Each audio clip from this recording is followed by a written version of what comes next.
আমাদের মধ্যে যদি সেই সংকীর্ণতা মনের মধ্যে রয়ে যায়, দেমাগের মধ্যে রয়ে যায়, তাহলে আমরা কখনো স্বাধীনতা অর্জন করতে পারবো না এবং রক্ষাও করতে পারবো না।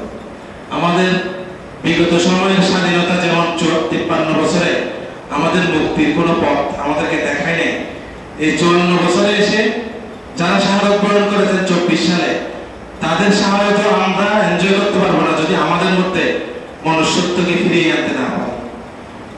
আমরা এখন থেকেই আমাদের জীবনের পথ চলার মধ্যে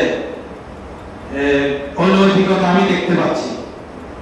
যেভাবে বিগত সময়ের যারা দলীয় কার্যক্রমে ব্যস্ত ছিল, যে দলেই ছিল, আমি নাম ধরে কোনো দলকে বলছি না, প্রত্যেক দলের কথাই বলছি, আমাদেরকে ওদের কাছ থেকে শিক্ষা গ্রহণ করতে হবে।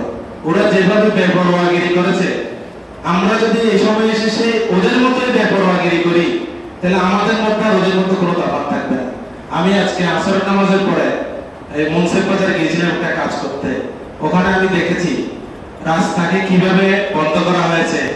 এগুলোর থেকে, ওই সংস্কৃতি থেকে আমাদেরকে ফিরে আসতে হবে। এখানে কেউ আপনাদেরকে এগুলো বলবে না, আমরা যারা সাধারণ মানুষ আছি আমরাই বলবো। কারণ আমি কয়েকদিন আগে এক জায়গায় নামাজ পড়তে গিয়েছিলাম। আসরের নামাজের পরে ওখানে এমন ভাবে হট্টগোল শুরু করলো মুসল্লিরা।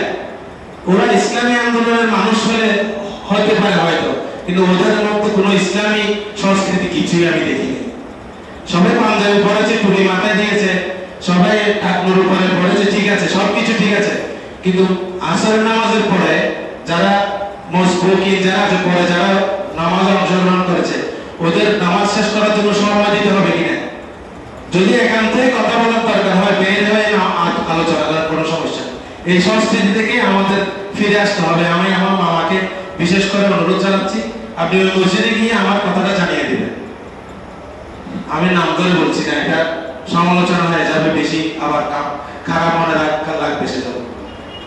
এই দ্বিতীয় কথা হলো, আমরা যে এখানে আছি, যে অবস্থায় আছি, সেখানে আবেগী হলে চলবে না। এটা আবেগ দিয়ে চলে না, কাজ আবেগ দিয়ে করতে হয়। যুদ্ধের ময়দানে আবেগ চলে না।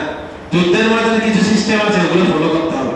আপনি যেখানে যান, যেভাবেই যান, আমরা যদি এই দুনিয়াটাকে যুদ্ধের ময়দান মনে করি, আমাকে আগে নিজেকে শুদ্ধ হতে হবে, তারপর আমি জেহাদে লাভবান হতে পারবো।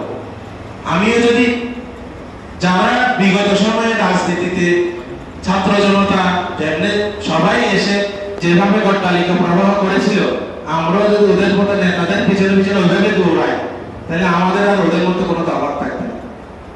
আমরা বিগত সময়ে মাহফিল সিস্টেমে দেখেছি, 59 জন মেহমানকে যদি আমরা দাওয়াত দিতাম, ওনার সাথে হাজার হাজার মানুষ এসে আমাদের কিভাবে টর্চার করেছে। আপনাদের প্রতি আমার অনুরোধ থাকবে, আপনারাও সামনে 15 সেপ্টেম্বর মাহফিল সিস্টেম আরম্ভ হবে, আপনারাও ওদের মতো গাড়ি নিয়ে শো অফ করার কোনো যৌক্তিকতা আমি আছে বলে মনে করি।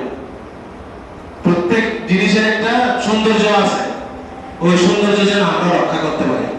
আমি আপনাদের মাধ্যমে নেতা নেত্রী যারা আছে সবাইকে অনুরোধ জানাচ্ছি, আগামী 15 সেপ্টেম্বর যে মাহফিল হবে, সেখানে যেন বিগত সময়ের দলের মতো আমাদের কাজগুলো না হয়। আমি কথা বোঝাতে পেরেছি আপনাদেরকে?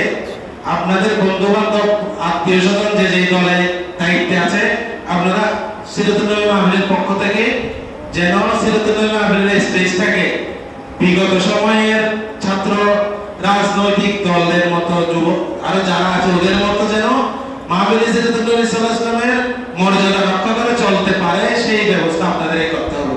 ওয়া আখিরু দাওয়ানা আলহামদুলিল্লাহ। আসসালামু আলাইকুম ওয়া রাহমাতুল্লাহ।